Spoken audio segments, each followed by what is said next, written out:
Sorry Ramsar நிலத்தை வந்து மாற்றுறாங்கன்னு வச்சுங்களேன், ராம்சார் நிலத்தை கொடுத்தாங்கன்னா அடுத்தது நீங்கள் ஆட்சிக்கு வந்தீங்கன்னா அப்போ உங்கள் மேலே தானே அந்த பழிலாம் வரும். எதனா ஆட்சினா உங்களை தானே குறை சொல்லுவாங்க, உங்களை தானே கை காட்டுவாங்க. நிச்சயமா இல்லை, அது எப்போதுமே இவர்கள் வந்து இது போன்ற மிக அபாயகரமான ஒரு செயல்களை எல்லாம் இந்த ஆட்சி காலத்தின் இறுதியில் தான் செய்வாங்க.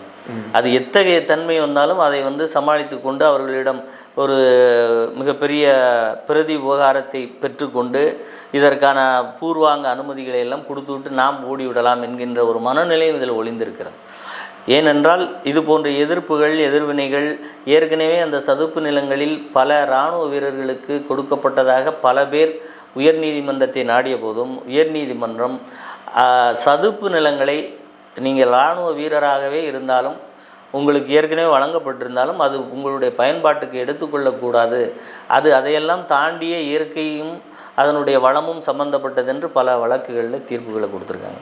அப்படி இருக்கிற போது இந்த திமுகவினுடைய இந்த இறுதி கால அந்திம காலத்தில் இதற்கான முன்னெடுப்புகளையும் இதற்கான அனுமதிகளையும், ஆனால் இதற்கான முன்னெடுப்பு அனுமதி என்று சொல்லக்கூடிய அனைத்தையும் இந்த ஆட்சி காலத்தில் கொண்டு வந்திருக்காங்க. இது நமக்கு வெளியே வருகிற போது எப்போ உங்களுக்கு வெளியே வருதுன்னா சிஎம்டிஏவில் அனுமதியை பெற்ற பிறகுதான் அது உங்களுக்கு இதனுடைய தொடக்கம், இவ்வளோ வேலை நடந்திருக்கா அப்படிங்கிற மாதிரி கொண்டு வந்திருக்காங்க.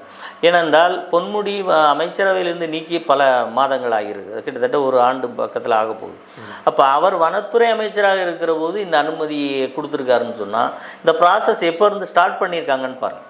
இப்போ ஸ்டார்ட் பண்ணது எர்லியராகவே ஸ்டார்ட் பண்ணி கொண்டு வந்துகிட்டே இருக்காங்க.